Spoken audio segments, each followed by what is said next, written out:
Good day. Good day. Good day. Thank you. First, I wanted to say thank you for being so patient and kind with people who seek your counsel. I am not patient at all because I live in the moment and I do not need to be patient. I enjoy every moment.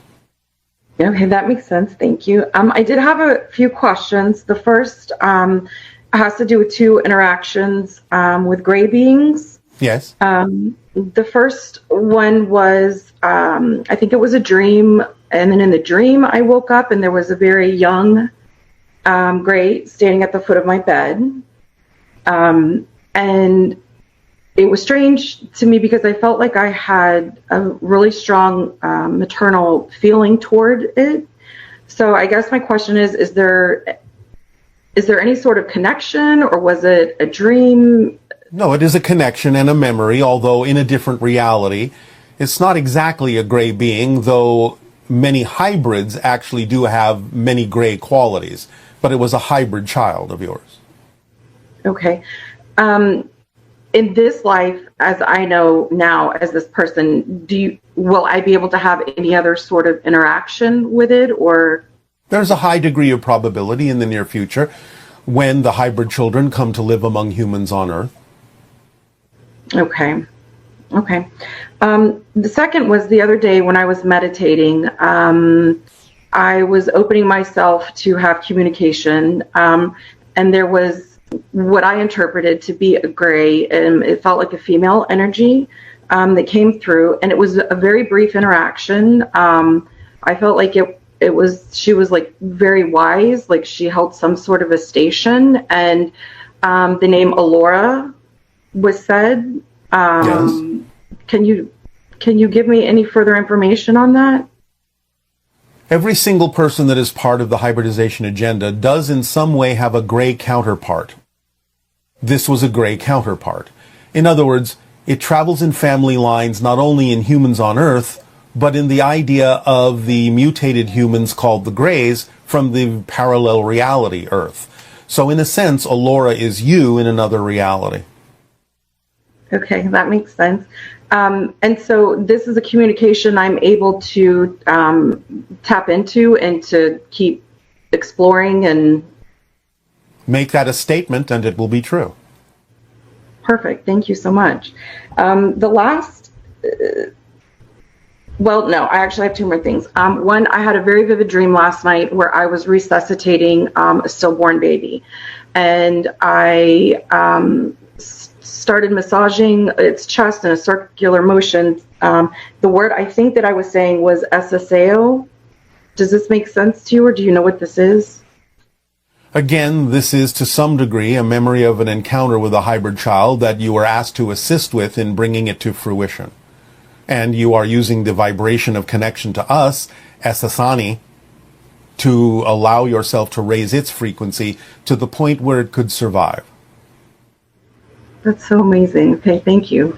The last thing I had was this has kind of been an issue my whole life. It's just come in the past couple of years. I'm really trying to be very self-aware about it and work through it. And it's this relationship that I have with money and finances, security, feeling like something's going to happen and I'm not going to have the resources to be able to cut it. This has just been a theme like my entire life. All right. Do you remember, or have you heard us talk about how many forms of abundance there are? Yes. So why are you limiting your abundance?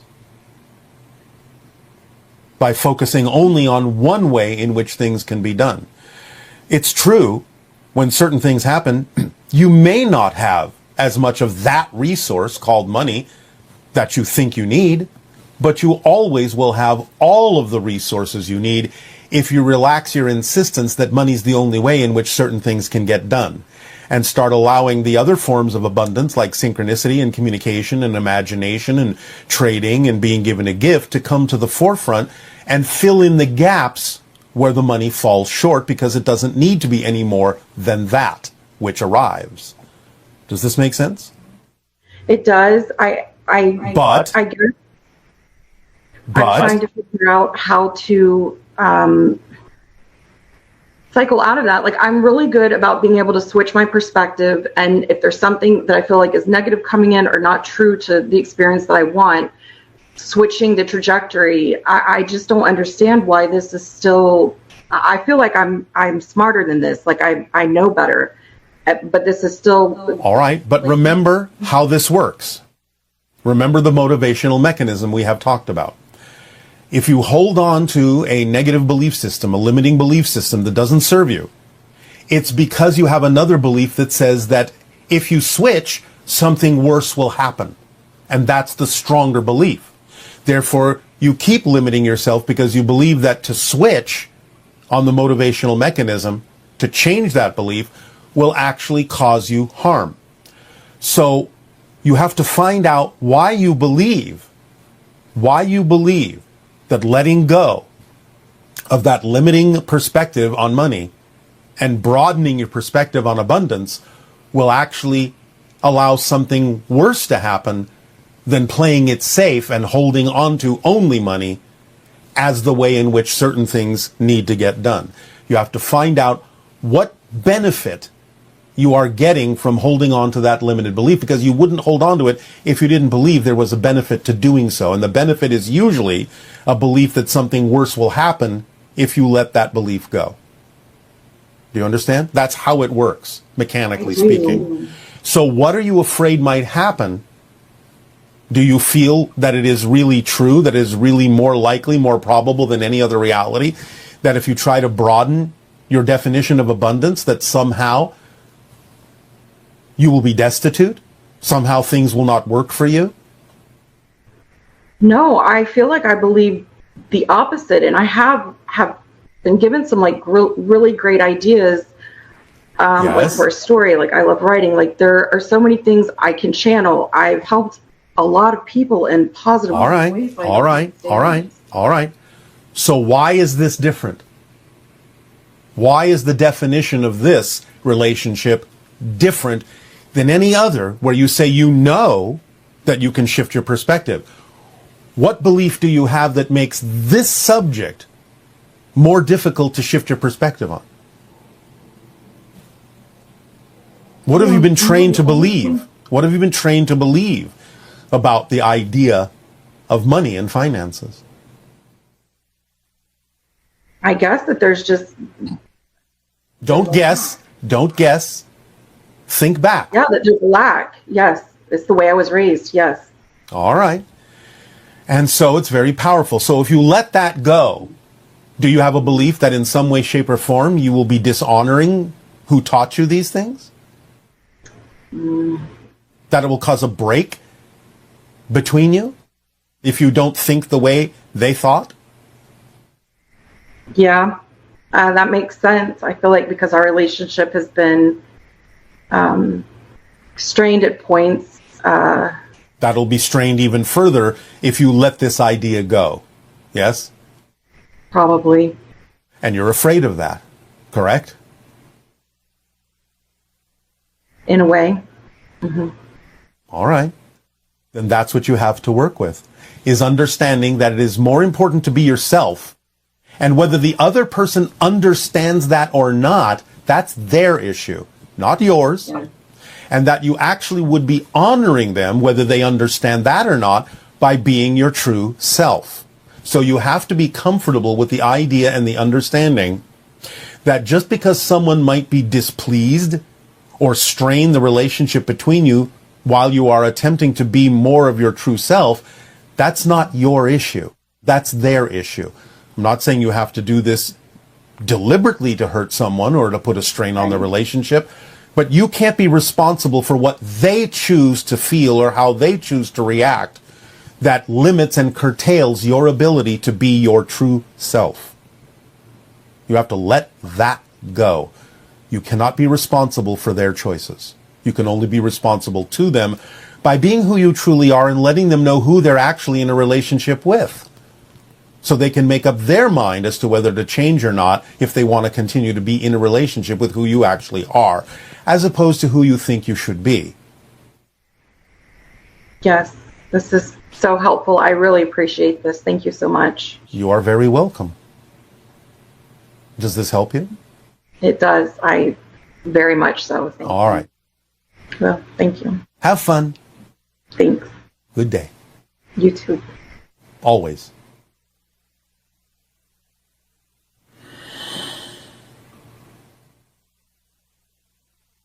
Greetings, Bashar. My question is, one night I had a dream where the apartment I live in was haunted. It was a pretty vivid dream. And in the morning, when I got up, I was doing my morning routine. And at one point, I thought about that dream. And when I did, the lights in my kitchen flickered. And they've never done that before, and they haven't done that since. Is there a connection? Thank you, and have a great day. Someone in spirit is attempting to get your attention.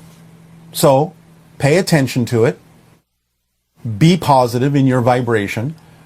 And whatever positive energy or information needs to come through from spirit, you'll eventually make the connection more consciously and receive that information. So, just know that something is attempting to get your attention, and stay in a positive state with that idea. You will receive what you need to receive eventually. Good day. Good day to you, Bashar. Good day.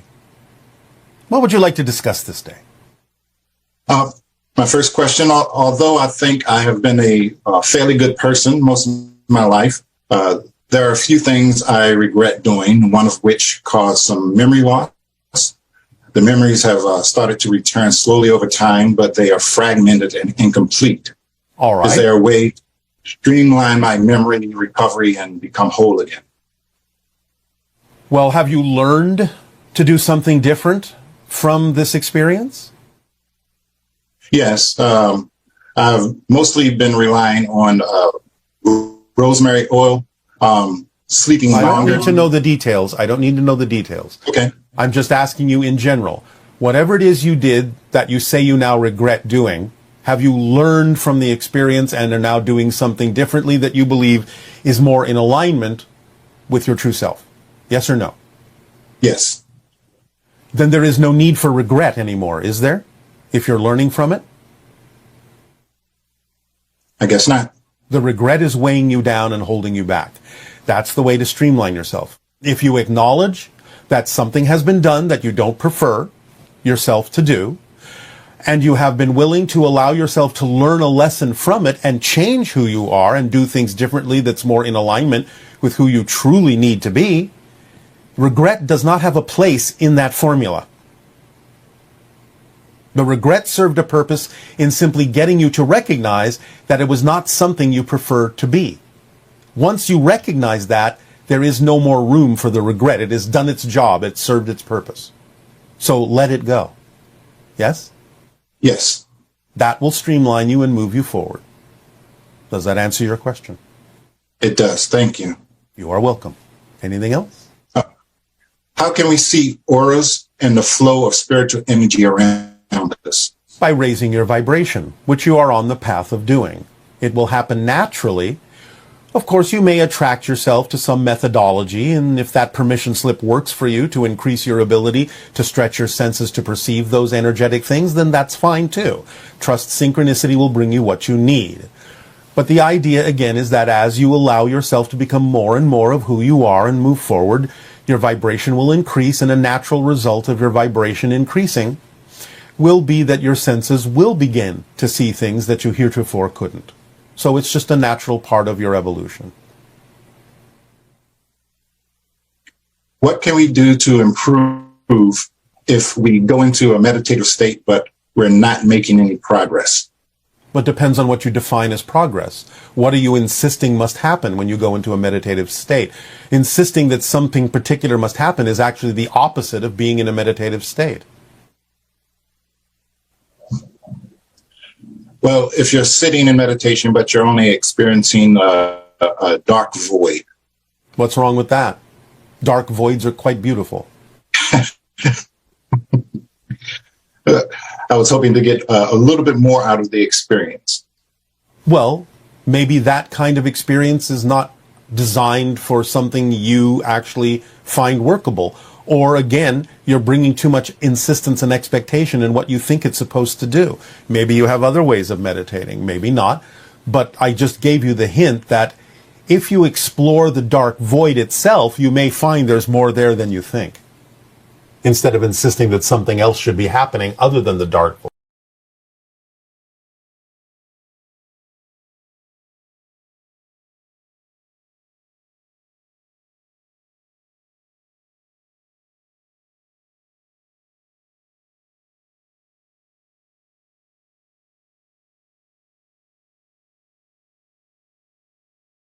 The next question I have is about control. And you had mentioned recently that if we release control, then we would find that everything is in our control. And I've certainly heard this from many, many people. I'm wondering, can you suggest how to catch ourselves when we forget? Well, do you not recognize when you have gone into the limited version, when you understand how things work, will you not know when you have gone into the limited version of the idea of control? Absolutely. I know when I'm there, I just kind of, Then I stay sort there of for your own reasons. shock. Well, that's all right. Again, it's not about being better than that. It's about accepting what is and learning from it. That's how you use it. Why am I here? Why am I experiencing this? Why am I choosing to experience this? Is there something for me to learn here by having chosen that? Do I have a belief system I'm still holding on to that I'm not aware of? What would that belief system be that would make it seem like a logical choice to come back to this place? If I understand how things work, what would be the reason that would be so overwhelming that I would choose to be here again? Examining yourself deeply that way will be able to use that particular state of being in a way that can benefit you if you learn a lesson from it. Learn what the belief systems are that would make it seem logical to keep choosing to go there. Mm-hmm. Yeah, maybe it's kind of like a worthiness thing, questioning my ability to communicate when things are in a heated situation, for example. Oh, all right. And why do you think yourself unworthy of proper communication in those situations? Why do you succumb to the lower vibration? Because my mind goes blank. If I'm, if I'm in an energy that feels overwhelming, and all right, I kind of lose it. Do you not understand that your mind going blank can actually be a benefit to you? I'd like to work with that, definitely. Well, if your mind goes blank, then you're not going to necessarily offer a negative reaction to something, are you? No. Unless you call it passive aggressive, that I say nothing. Do you wish to define that way? Definitely don't. Definitely don't. But I feel like in order to remedy the situation, the conversation. What makes you think you're supposed to? What makes you think you're supposed to remedy it? Well, I feel like I need to do my part in trying to. How do you know that doing your part? How do you know that doing your part isn't to remain silent and let the other person recognize their issues that they're projecting on you? Well said. Yes, I believe that. All right. Yeah. Again, not because you're better than, but just because you're offering a blank slate for that person to bounce off of and get a reflection for themselves of the projections that they may be putting onto you of their own issues. You don't have to remedy anything. Again, you're trying to be in charge. You're trying to be in control. I have to rescue. I have to save. I have to fix. No, you don't. Mm-hmm. Okay. And when you relax into that state of it being okay to go blank, you will come out of it more likely than not with the perfect response that gives them the opportunity to face the issues that they are going through. Mm-hmm. Mm-hmm. Absolutely. Yeah. Silence can be very helpful to kind of recalibrate things. And if nothing else, after the silence, you can perhaps even make a suggestion to the other person. Is that what you really wished to say? Mm-hmm. Is that what you really wished to say? I'm giving you an opportunity to rethink what you just said and decide if that's what you really wish to say. If it is, that's fine. But I'm giving you an opportunity to decide whether you would like to communicate something differently at this particular moment. And it is the blankness that would allow you to do that, allow you to come up with that kind of a response. Mm-hmm. Mm-hmm. Does that help? Just dropping into presence and dropping into Yes. My higher self in that silence definitely opens the opportunity Yes. for Because right you would communication, know. for good communication. Yes, because you would know that when people communicate harshly, it's usually not representative of what they actually wish to talk about. It's usually just something on the surface that's a cover for their fear of facing the issue at hand. And if you give them the chance, if you give them the opportunity to rethink it, many of them will. Right. Wow. That's helpful. Thank you. All right. Thank you. Thank you very much. Thank you. Appreciate your time. Pleasant Thank you. dreams.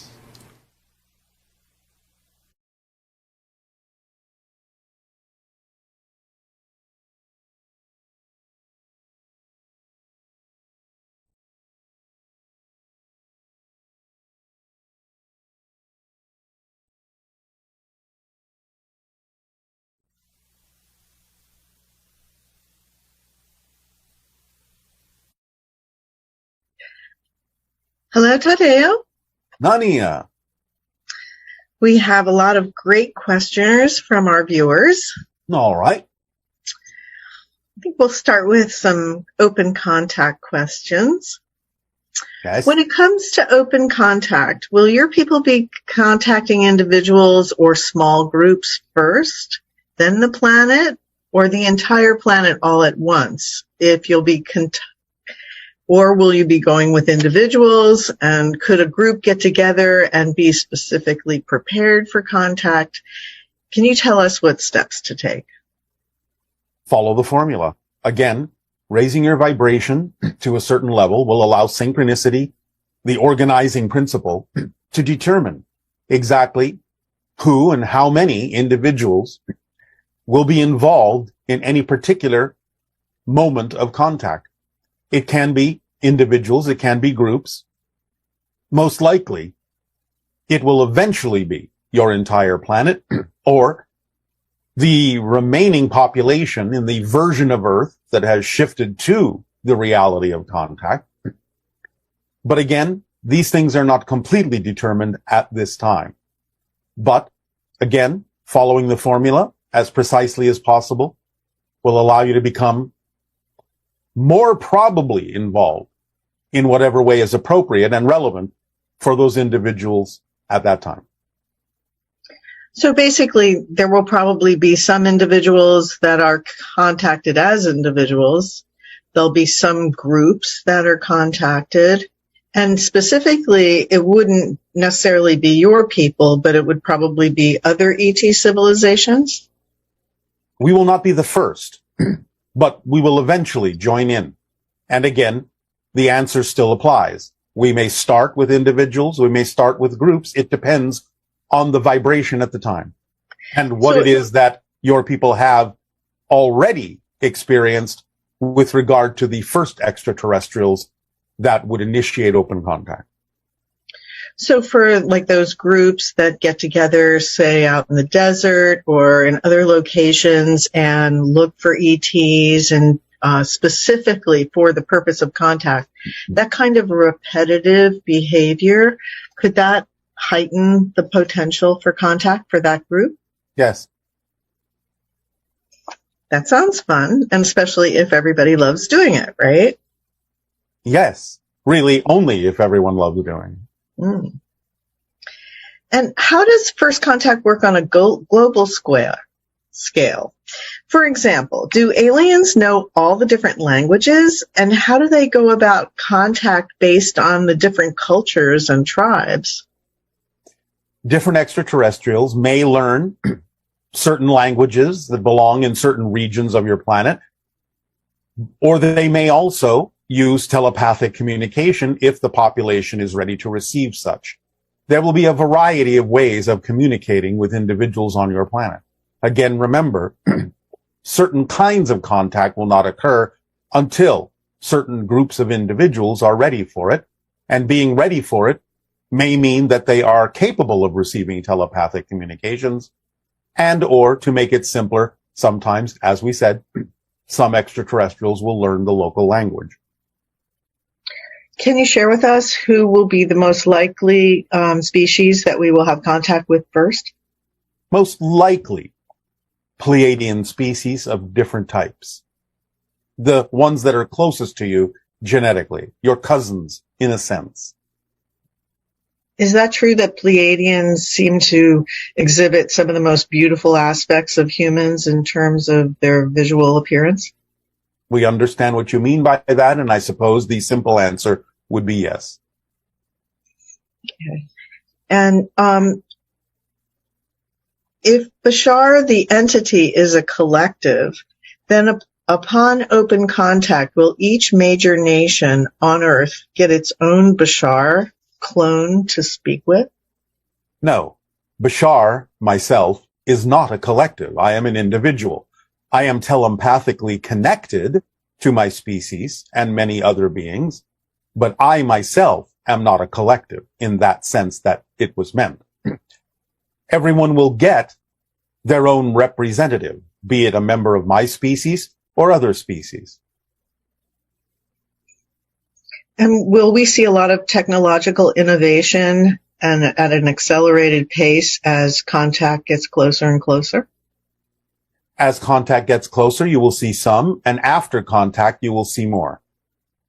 So will it act as kind of a triggering energy, similar to like in 2001, A Space Odyssey? Similar. In some ways, yes. Again, remember, we have said that when you discover forms of life, either in your own solar system or elsewhere, based on your technology, your probes, your telescopes, so on and so forth, that will also start a trigger in the mindset that outside of your planet, life is possible. And therefore, that alone will change the mindset sufficiently to begin an acceleration and a refocusing and a perspective change in your society, or at least those that are aligned with that idea. Would you say that 2033 is also going to be an important year for contact, for first contact?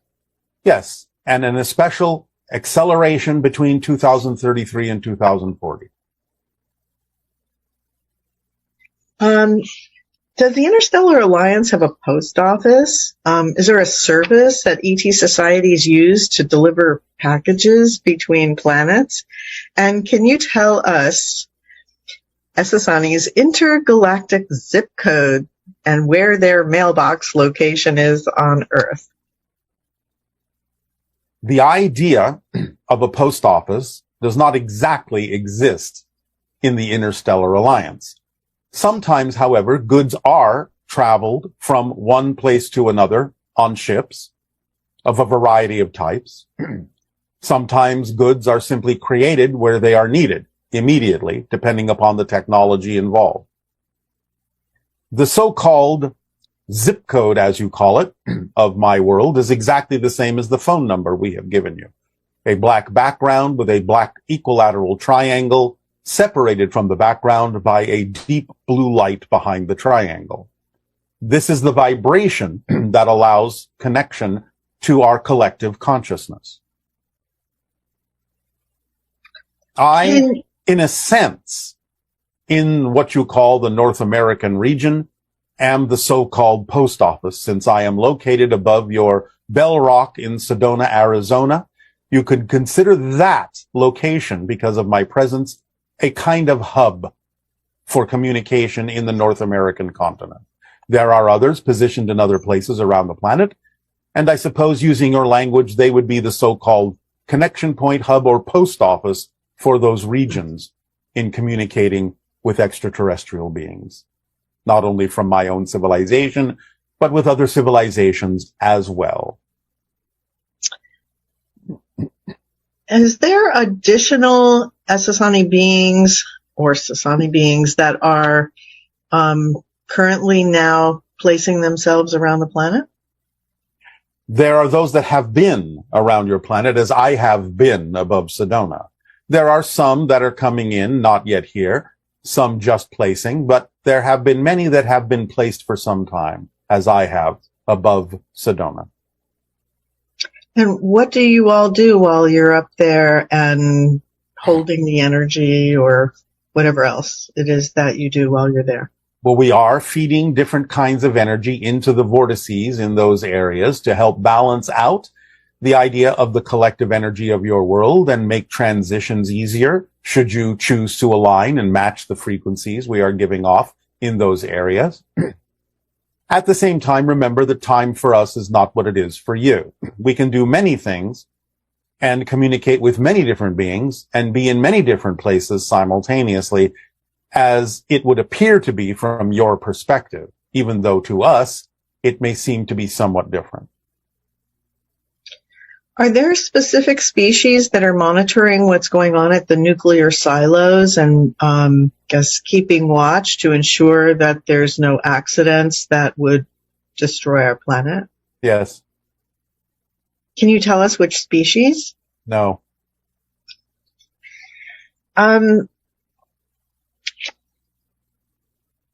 Let's see. When humans learn the true understanding of our planet's history, will our attitude towards crime and the ways of handling crime change from our perspective?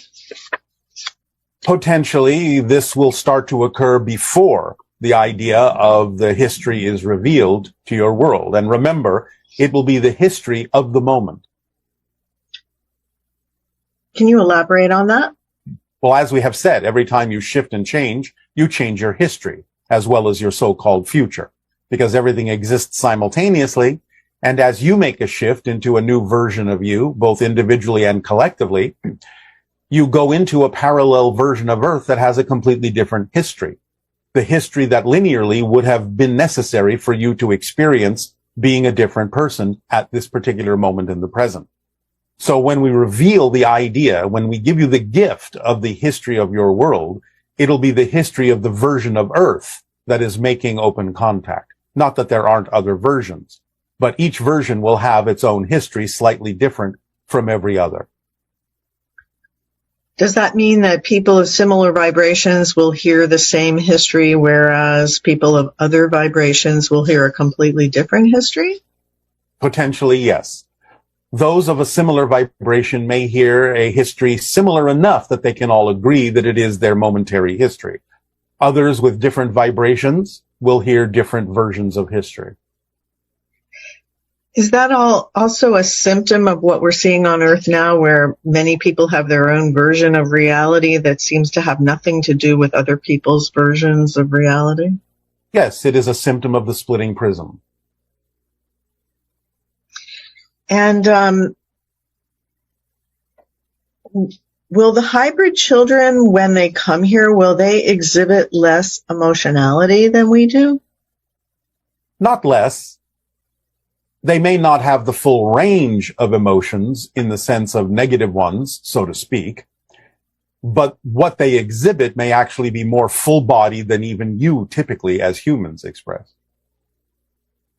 The idea that humans express a lot of what could be called drama or emotional drama, will these children be less prone to those kinds of choices?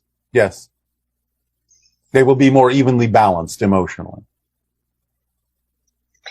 Okay, and when we're interacting with other ET species, what kinds of things will we do for fun? Like, we like to go out to lunch or go to a movie or those kinds of entertainment, and interacting with ETs, I would imagine, would be quite different than that. It depends on the activity. Some extraterrestrials may enjoy joining humans in some of the typical activities on Earth, but there will also be other activities they will bring with them that humans may also learn to enjoy. I'm not going to give you a list at this time. Okay. Well, I guess somebody was asking, do ETs dance? I mean, will they enjoy dancing with us? Many do, yes. Okay. And one person was talking about an experience they had where they had a dream encounter or potentially an actual encounter with a mantis being, Yes. and they found it quite disturbing. But then when they drew a picture of it and sort of journaled on it, they actually found it to be quite fascinating. Yes. What would you describe as the process that's happening here that helps that person arrive at that? Sometimes actually projecting it out in front of you in some way, shape, or form, like a drawing, can allow it to then be reflective to you in a different way, from a different point of view, a different perspective, so that it doesn't necessarily remain in the idea of your subconscious or unconscious mind, where you don't necessarily know how to relate to it. By putting it out in front of you, you can develop a different form of relationship with different beings.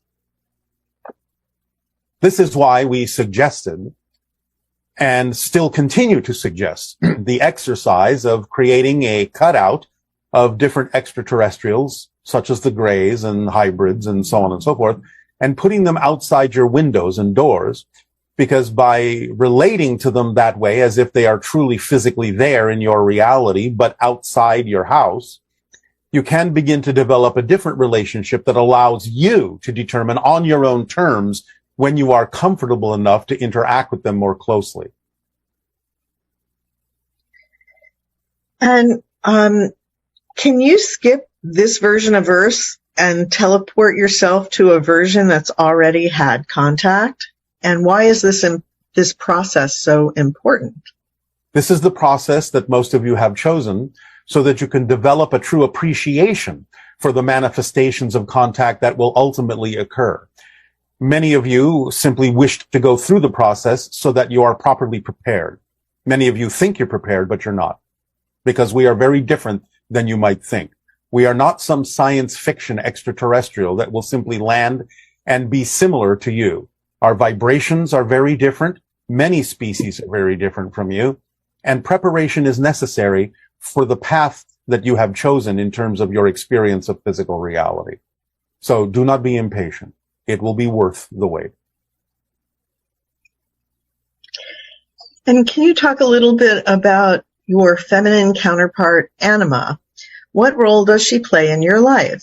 How can we strengthen our relationships with our male and female counterparts on Earth and beyond? Well, again, by examining your belief systems and letting go of the ones that are outdated, outmoded, old-fashioned, and forming no balance within yourselves, and recognition and respect of equality.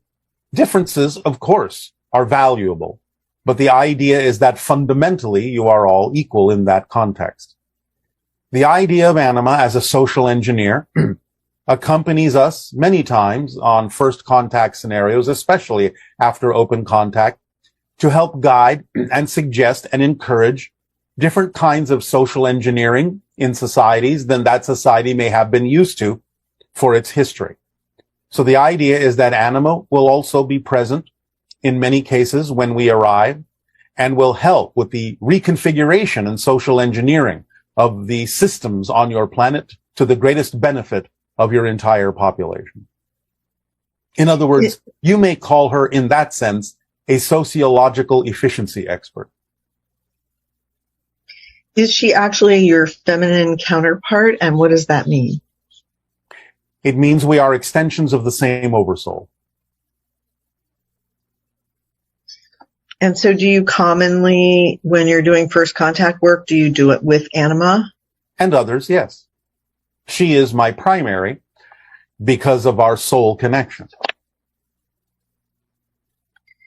And can you tell us a little bit about the frequency of first contact? Like, you've helped us understand that human beings operate at different frequency ranges, Yes. and that the higher frequency states tend to be between 175,000 and up to about...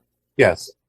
Open contact will require a stable frequency above 200,000 cycles per second.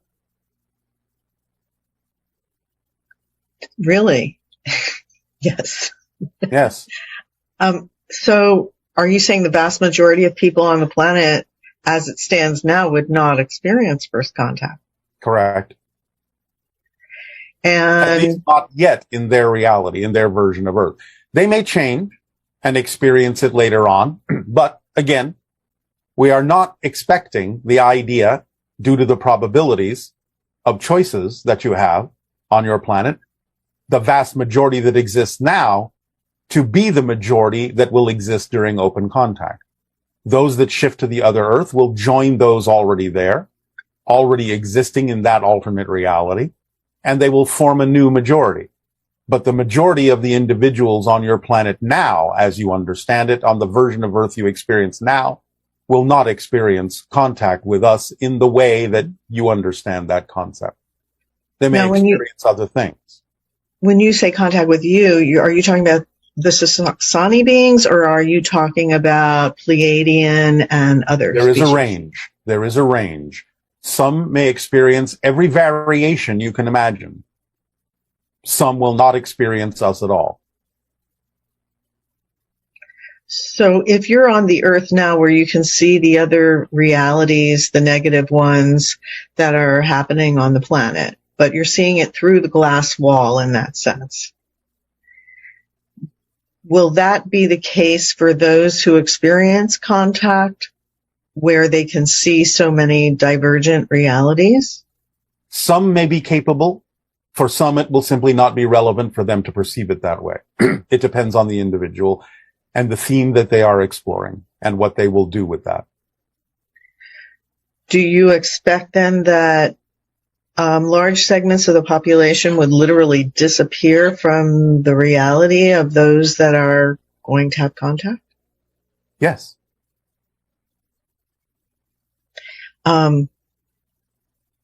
Okay, and so that would not necessarily, how would that occur? How would that occur? You are constantly shifting, remember. Yes. It may not actually be such a big mystery.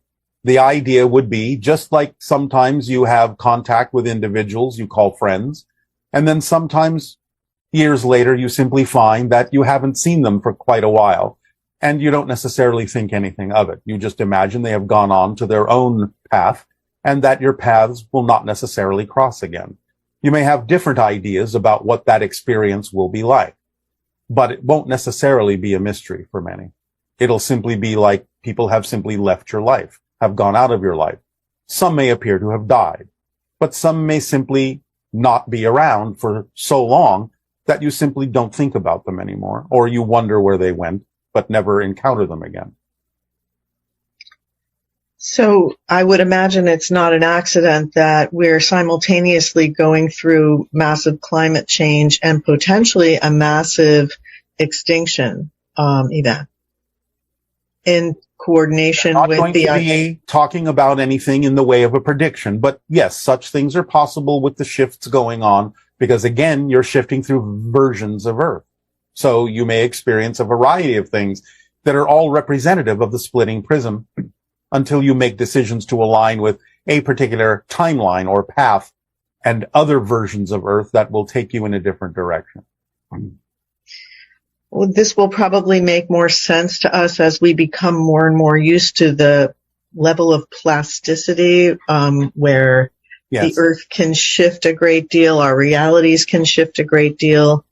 And some of the skills that we're learning right now are how to navigate Yes. changing realities that may let you feel unmoored or not as grounded to a specific reality. Yes, temporarily, but it will become a normal state for you, a state you will get used to in the constant idea of shifting, because the more you understand that you are projecting and creating your physical reality, the less you will rely on the idea of stasis as a representation of stability, and the more you will feel comfortable with the idea that change is truly what is stable. So that would figure into the idea that many humans do not enjoy change, or they believe that change is uncomfortable, fearful, creates anxiety.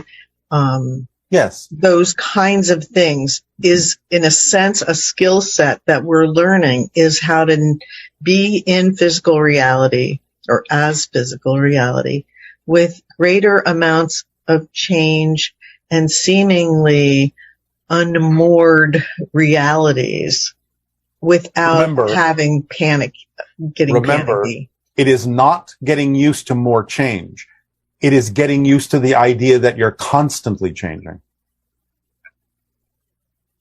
Because you mentioned when you're in spirit, you can navigate change quite easily. Yes. It's the natural flow. You're always experiencing the next chapter in a sense. And you are doing so even in physical reality, since that's nothing but a projection of consciousness. Again, it's just that most people on your planet are not aware of it because of the agreement you made to experience the idea of linear time and continuity.